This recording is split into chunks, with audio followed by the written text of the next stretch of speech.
know what they're against. We don't know what they're for. Time and time again, they tell us, we don't like this provision. We don't like that provision. We don't want that part.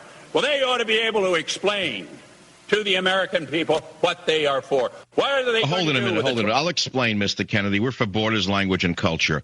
Why don't you explain what you're for? I mean, you sang a jingle in the Mexican the other day as though it was a victory dance, but you've lost. Kennedy, Bush, the most powerful men and women in the world who worked in the dark of night to undermine this great nation, to steal your sovereignty, to diminish the value of your citizenship, to destroy Social Security, to turn us into a third world nation. They all went down in defeat today. Make no mistake about it. The death of amnesty is the biggest story of your lifetime, and you have a big part of it. I've worked on this for 15 years. I couldn't have done it alone. Many in the media have been working on this for several years. Many of you emailed. Hundreds of thousands of you emailed and called. I put the number up months ago. Many, many people are involved. And because of your emails, because of your phone calls, you shut down the Senate switchboard. I guess that's considered hate speech to Ted Kennedy. I guess calling your senator and expressing your opinion is hate speech to Dennis Kucinich. It's hate speech to Dianne Feinstein. Everything they don't agree with, those who function in the middle of the night, in the darkness of the night. It's amazing to me, ladies and gentlemen, what today really says to us. Marcus Tullius Cicero warned us about Kennedy and Feinstein and Boxer and McCain. 42 BC, he saw them in ancient Rome. He wrote that a nation can survive its fools and even the ambitious, but it cannot survive treason from within, wrote Cicero.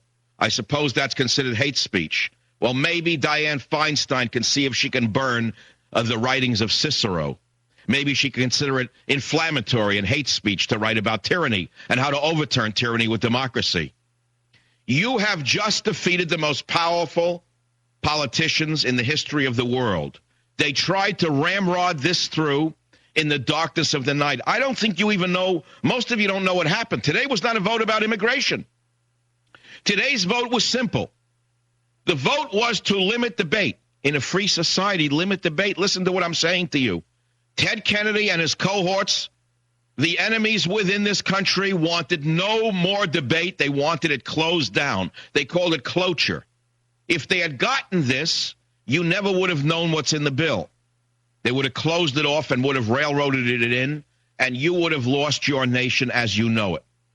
This is in a free society from so-called progressives and liberals. They want no free speech. They wanted the darkness of the night. They wanted to cloak what was in this bill.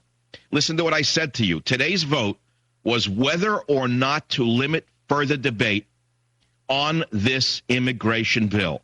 Kennedy and McCain and Reid and Feinstein and Boxer, all of the so-called liberals wanted no debate on this bill because they have something in there or many things in there that they're hiding that they don't want you to know about. And I ask you, what would you rather have in a free society? Less debate or more debate? More openness or more darkness? I'll let you decide who the liberal is here. And I'll let you liberals decide if you really are represented by Feinstein and Boxer and Kennedy and Reid and McCain. They wanted cloture. They wanted a cloak over this.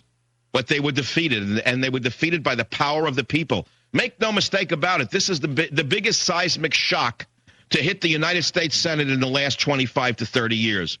There are so many ramifications that I'm going to spend the entire day telling you what the ramifications are.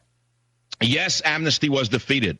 Yes, the most powerful people in the world were undermined by the people of the country they were trying to hoodwink. That is all true. But the political tide of our nation has also shifted. America has said no to the country club Republicans and to the communist-oriented Democrats. America has said no to the McCains and the Kuciniches and the Kyles and the Lotts and the Specters who have gone down in flames. The new power in this country in the Republican Party is to be found in the Southern Christian Republicans, the rock-ribbed conservatives who fought the amnesty bill every step of the way with Michael Savage and the American people, and we have all emerged victoriously. The Coburns, the Sessions, the Inhofes, and the DeMints are the new power inside the Republican Party. The country club Republicans from Connecticut are gone. They sold the country down the river. They almost sold the country out. They destroyed the Republican Party from within. But a new generation of conservatives has arisen in the ashes of the old Republican Party, and they will protect our borders, language, and culture. Now, I want to tell you something. The Savage Nation killed the Dubai port deal. Remember your power. I want you to understand this. Don't think this is a joke. I don't think you understand how powerful you really are. Although the power structure tried to tell you that you had no power, that you were nothing but flotsam, you were jetsam. You were zero. You were people to be laughed at. I watched, I got up at 5 in the morning, and I had dreamed that I had awakened to watching this bill, and I was afraid to get up. Then I dreamed that I had, a second time I dreamed I was awake and talking about it. Then I actually awoke, and I turned on C-SPAN, and there was the whole gang. I saw Charles Schumer towering over them with that red face of his, rocking back and forth on the balls of his feet, each of them slapping each other on the back. I saw Ted Kennedy acting as though he was a pallbearer at some a wedding up in Boston, a pallbearer at a funeral. I saw each one of them, and I got sick to my stomach as the faces appeared before me. I said, these are the faces who hate the people. These are the faces who want totalitarianism. They didn't want to have to go before the people.